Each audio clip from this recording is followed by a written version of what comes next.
Let's do this. Hey y'all, it's Lonnie and welcome back to my channel where we talk about everything mom life, wife life, kid life, and homeschool. If you are new here, thank you so much for tuning in. Go ahead and hit that red subscribe button. And also make sure you give this video a big thumbs up. If you're already subscribed, thank you so much for coming back. I love chatting with you guys down in the comments, so make sure you leave those comments down below. As we embark on a new year and a new decade, everybody and their mamas are making New Year's resolutions. I don't really make New Year's resolutions, but I do set New Year's goals. And a lot of them carry over from year to year because I want to make sure that I'm remaining consistent in what I do or getting better at something that I didn't do so well. So I am going to share with you my New Year's goals and intentions and visions for 2020, the year of perfect vision. Now, let's get into it.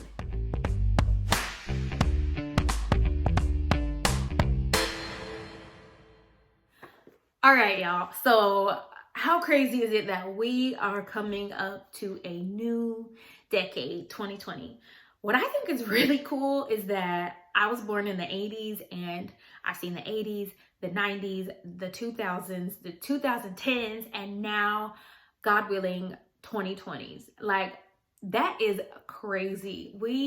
If you were born in the 80s, you have lived through some stuff. And it's kind of cool that we've gotten to experience the growth of humanity, and whatever country you're in, you've experienced the growth in that country. And just so many things have changed. It's crazy. But if you're an 80s baby, you got a great dose of old school, but you're still young enough to know how to do all the new school stuff. So I think we got the best of both worlds. Anyway, so I'm going to share with you guys my goals and visions for 2020. So like I said, I don't really call them New Year's resolutions. I don't know why. I don't set a resolution and then feel bad like if I don't accomplish it. I like to set goals and then I will go back and like flesh them out and make a plan for my goals so that I have the roadmap to success. Because if I'm just setting a goal with no map or no standards on how to get there, then what am I really doing? Every single year I do make a vision board every year. Now, some years they have been really full and some years they've been really empty. But this year I wanted my vision board to be more intentional.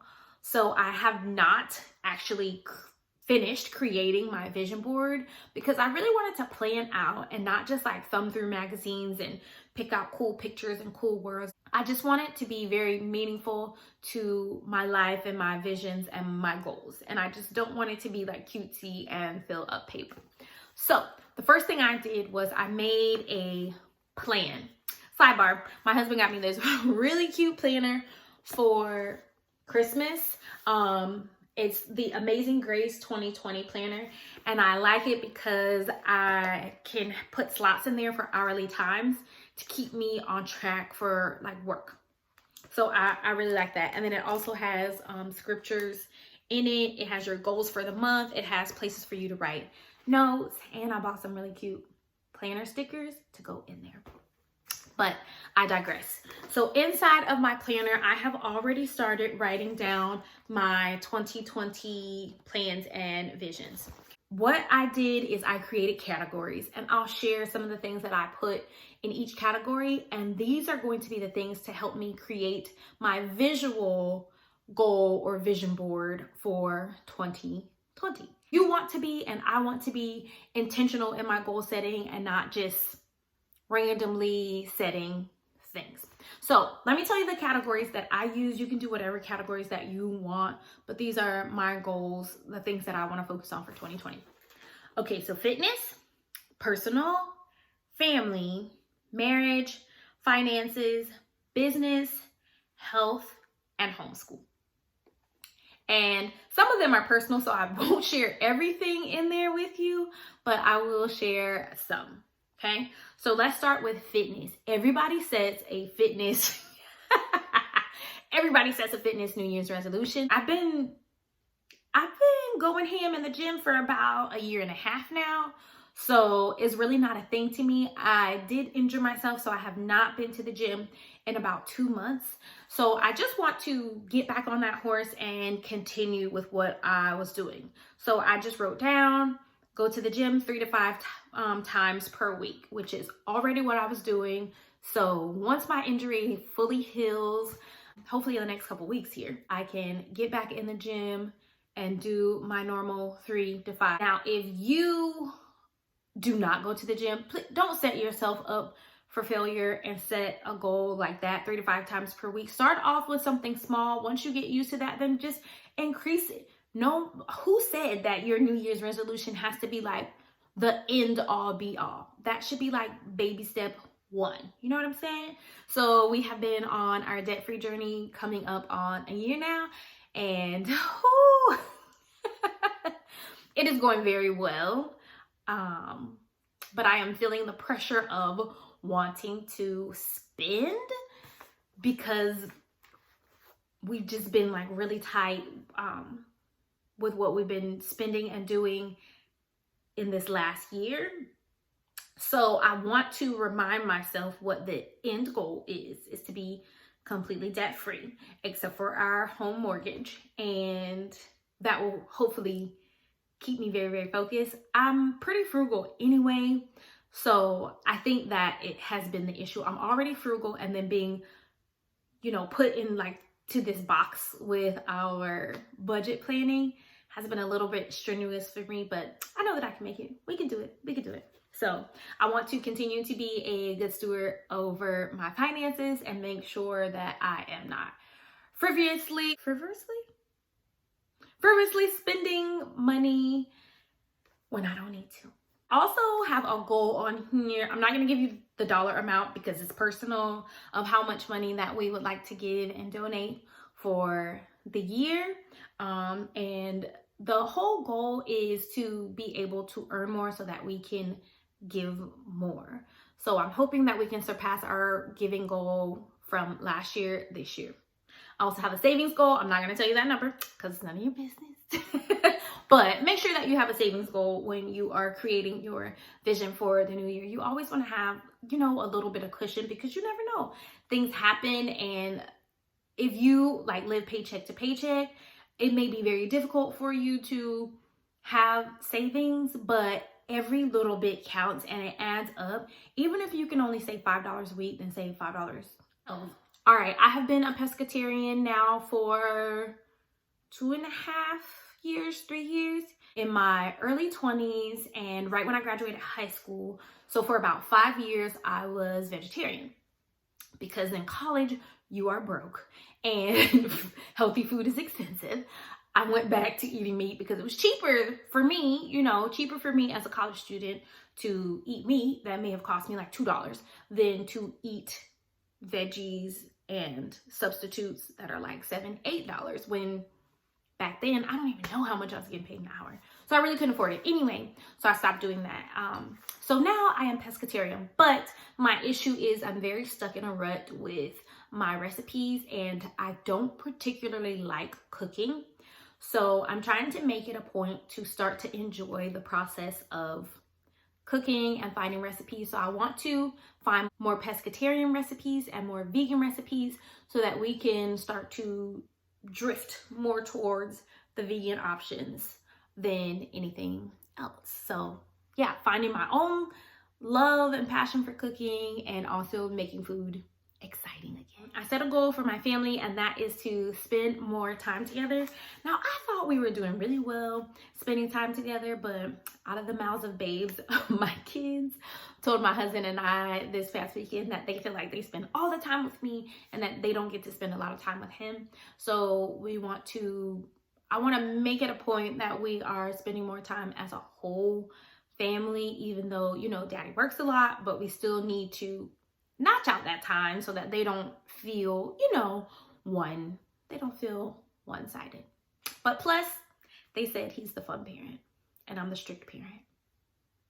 I'll take it. For my marriage, and this is something that we do every single year. We always start off strong and then we kind of taper off towards the end of the year, but that's okay. You really have to talk to your spouse and see, what you need and how things are going.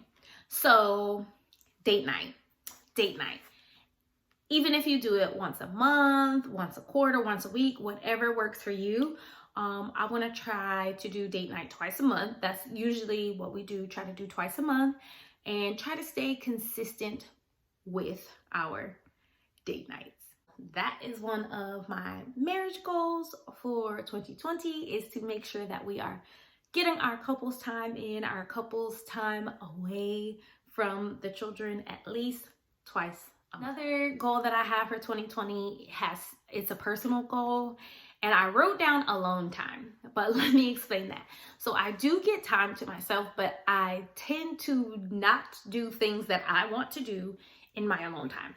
So I want to make sure that I am doing things for myself during that time. So if you are a mom, you definitely identify when you get time alone, you sleep, you do laundry, you clean the house, you have plenty of time for that. So when you get the opportunity to spend some time with yourself, you need to do something that you enjoy and that you like. So I am pushing myself to make sure that I am really focusing on me during me time.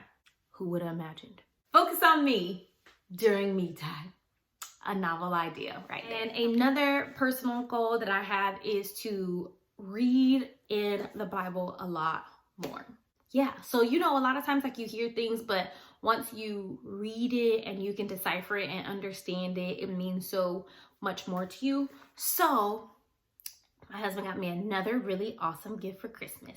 He listens very, very well. Really wanted to get into Bible journaling. And it's so crazy how things work out. So I've had a Pinterest board for Bible journaling for like years. I was talking to people about it, and I guess it just wasn't the right timing, but now is the right timing. So my husband bought me this Bible. Can you see that? It's called Inspire, the Bible for Creative Journaling. Okay, so I love this Bible because you can journal right in there. It has journal pages. You can color, you can doodle.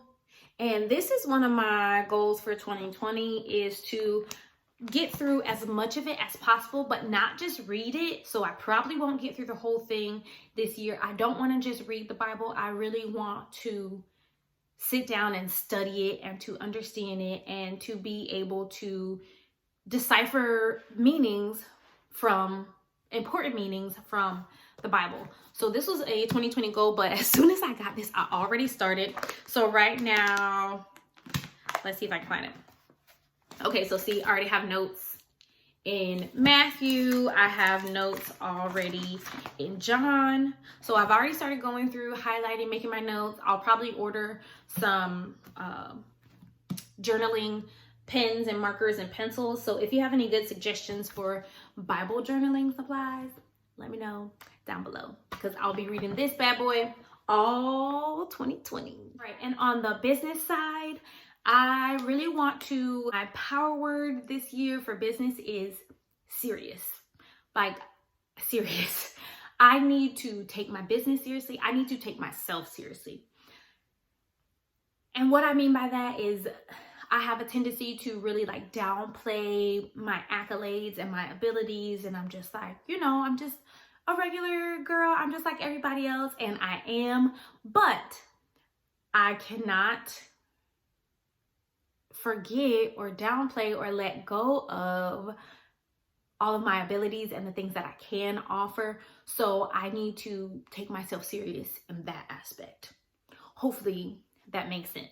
I want to be more serious and more intentional in my business, in marketing, in all aspects of my business, to make sure that it continues to grow. And for homeschool, my word for homeschool is just enjoy and relax.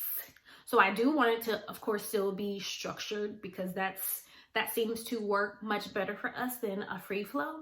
But I just want to enjoy the process. I don't want us to be stressed out. I want us to relax and enjoy learning and enjoy having fun and enjoy the opportunity of homeschool.